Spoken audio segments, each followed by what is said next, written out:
Alors comme vous le voyez, il n'y a pas de moteur, puisqu'en fait le moteur électrique est à l'arrière. Ici, qu'est-ce qu'on a simplement?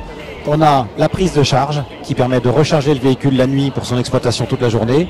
Ce que vous voyez aussi, c'est qu'on a fait des montages comme à l'historique, puisque les fils électriques à l'époque étaient en toile, sauf que nous ici ce sont des vrais fils électriques plastiques aux normes homologuées, sauf qu'on les a réenduits de toile par-dessus pour être conformes à l'origine. Donc on respecte en partie, sur cette partie électrique, tout le montage d'origine. Alors là, c'est très intéressant de faire un zoom sur cette zone-là parce que ça vous montre l'esprit qu'on a essayé de mettre sur la conception de cette voiture. On retrouve des freins en tambour comme à l'époque, sauf que les freins en tambour, c'est nous qui les avons usinés dans un bloc d'aluminium avec un frittage acier. On retrouve des freins à câble. À l'époque, c'était des freins à câble.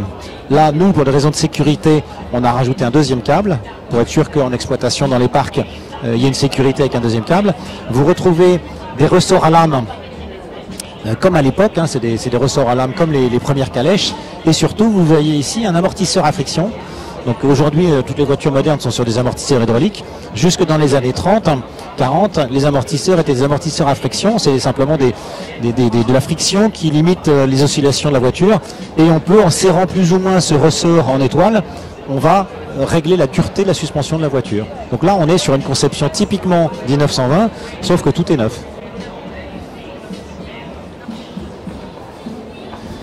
Voilà, donc on est sur une prise de 120 volts tout à fait classique, puisque comme on a une autonomie d'une journée complète d'exploitation, il suffit juste de se mettre sur son réseau familial pour recharger la voiture. Elle se recharge en 4 heures à peu près.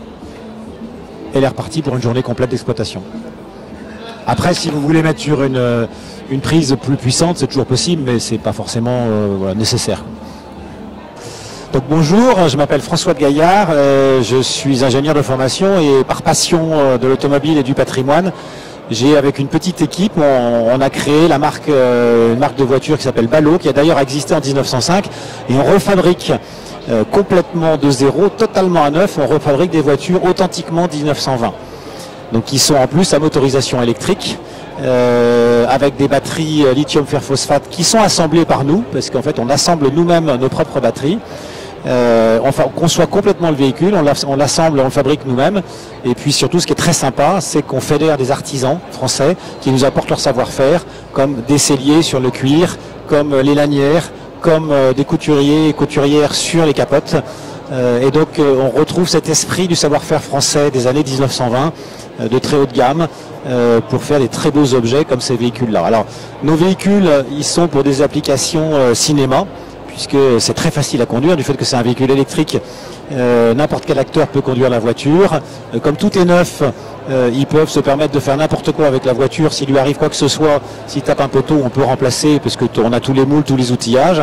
Donc c'est très intéressant pour les gens du cinéma, pour l'événementiel, pour le spectacle, mais aussi en fait pour le tourisme et le patrimoine français, tous ces beaux châteaux, ces beaux parcs qu'on a en France, ça peut être un moyen pour ces châteaux d'offrir une visite dans leur parc, dans un véhicule 1920, dans une ambiance extraordinaire, tout ça en étant parfaitement écologique, puisque 100% électrique, c'est zéro pollution, ni sonore, ni olfactive. C'est une question qu'on me pose souvent, et vous avez raison.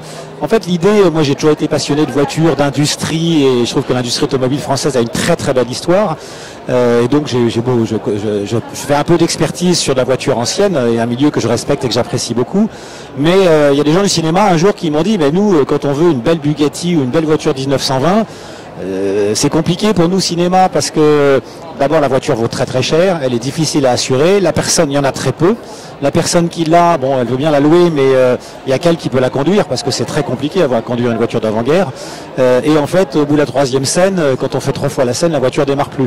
Donc nous, on veut une voiture qui soit authentiquement 1920, mais qui soit à mettre dans toutes les mains, hyper facile à conduire. Et donc l'idée est partie de là en me disant, ben oui, c'est un petit marché de niche qu'on peut étendre aussi sur des châteaux, sur l'événementiel, et on va faire revivre ce grand savoir-faire français automobile à l'époque des Ballot, puisque la marque Ballot a existé en 1905, des Talbot, des Bugatti, des Delage, des Delahaye, et donc on valorise ce patrimoine en le rendant actuel. C'est pas une voiture ancienne, la voiture elle est complètement neuve. Donc on a dessiné suivant les critères de l'époque, c'est-à-dire qu'on a un châssis rigide, mais on a dessiné le châssis de telle manière qu'il puisse recevoir la batterie entre les deux longerons. On a dessiné l'arrière du châssis pour qu'il puisse recevoir un moteur électrique. Par contre, on a aussi dessiné le châssis pour qu'il puisse recevoir des suspensions de l'époque, donc des ressorts à lame, des amortisseurs à friction, et on a des freins câbles. C'est-à-dire que toute la technologie hors motorisation est une technologie 1920. Tout est neuf, hein, les câbles sont neufs, les amortisseurs sont neufs, mais ce sont pas des amortisseurs hydrauliques, c'est des amortisseurs à friction. Voilà. Donc la voiture étant dès le départ conçue pour recevoir de l'électrique, mais respecter les codes de 1920, ben on a pu dessiner le châssis et toute la conception de la voiture pour concilier les deux. Nous, ce qu'on dit toujours, c'est qu'une vraie voiture ancienne, surtout des voitures comme ça d'avant-guerre, qui sont magnifiques, quand elles fonctionnent bien, on dit aux gens, gardez-la comme ça, c'est du patrimoine, c'est l'histoire, c'est des hommes et des femmes qui ont créé ces voitures. Quand elles fonctionnent, gardez-la. Si vraiment vous avez un souci, le moteur est cassé, ce qui nous est arrivé, hein, des gens sont venus nous voir en disant on a cassé le moteur, il n'y a plus de fonderie, il faut faire, ça coûte très très cher, mais on aimerait bien qu'elle roule. À ce moment-là, effectivement, on peut accepter, et on l'a fait, d'électrifier la voiture, mais on fait toujours très attention de l'électrifier de telle manière que ça soit réversible.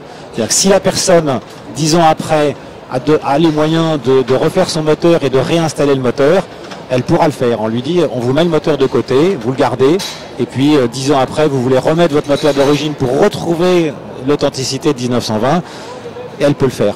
On enlève simplement notre chaîne de traction électrique et on remet en place la partie moteur 1920. Notre objectif, ça a été de faire une autonomie d'une journée.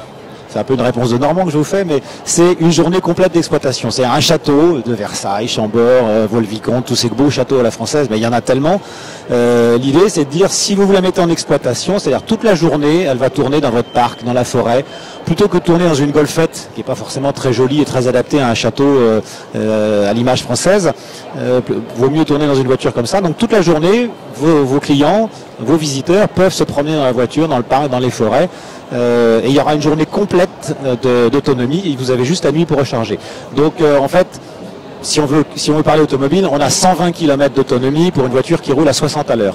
Mais nous, on les bride à 20, c'est-à-dire que en accord avec le château, on peut les brider à 20 km/h pour que le public puisse la conduire lui-même. C'est-à-dire que le visiteur peut conduire lui-même cette voiture à 20 à l'heure dans le château et il a l'impression d'avoir touché et d'avoir vécu dans de l'immersif dans un patrimoine 1920.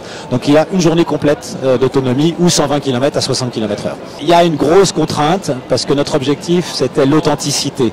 C'est-à-dire comme au départ on vise le cinéma et on vise vraiment cette authenticité, ce luxe à la française. La voiture, elle est vraiment, vous la voyez, les grands puristes de l'automobile pensent qu'elle est de 1920. Bon, elle n'est pas de 1920, elle est de 2023. La contrainte, c'est que du coup, quand on a voulu l'homologuer, les gens de l'homologation nous ont dit ah ben oui, mais les roues, faut mettre des roues modernes, faut mettre un volant moderne, faut mettre des phares modernes, faut mettre des bon. Et dès qu'on met tout ça, c'est plus une voiture authentique, c'est ce qu'on appelle une voiture néo-rétro. Bon, il y a un marché pour ça, c'est pas notre marché. Nous, notre marché, c'est vraiment le petit marché de niche. Faire vivre, accompagner des artisans, toucher les châteaux, toucher les films et pouvoir valoriser cette image de la voiture ancienne qui disparaît en l'adaptant aux contraintes d'aujourd'hui.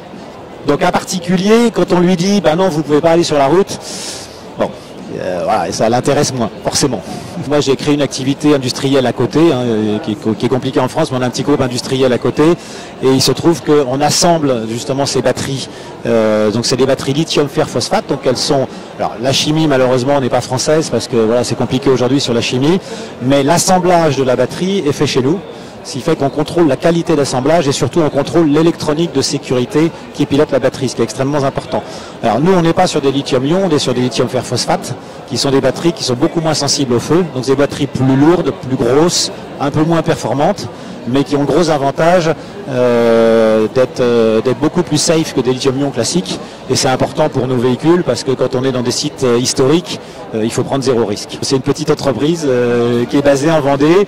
Et en plus, on a poussé même cette idée patrimoniale, on l'a poussé jusqu'au bout puisqu'on est installé dans un garage et dans des bâtiments qui sont du 19e siècle. Et donc, on a reconstitué aussi des modes de fabrication et un environnement du début du 20e. Donc les gens qui viennent nous voir, ils sont plongés dans un atelier d'assemblage de voitures de 1920. On a un site internet. Alors nous, on est une entreprise, c'est-à-dire qu'on fabrique. Hein, donc voilà, c'est pas un site qui se visite. On est avant tout des industriels. On fabrique cette voiture, des artisans. Je devrais dire plutôt, on est des artisans. Donc on fabrique la voiture. On nous trouve sur notre site internet. Ça s'appelle Automobile Ballot. www.automobile-ballot.fr, www.automobile-ballot.fr. Et là, vous avez accès à toutes nos coordonnées et une fiche contact. Et les gens qui sont intéressés peuvent nous retrouver comme ça. Pourquoi Automobile Ballot? C'est une question qu'on nous pose souvent. On nous dit d'ailleurs c'est Ballot quand même de s'appeler Ballot. Mais en fait, il y a une vraie raison.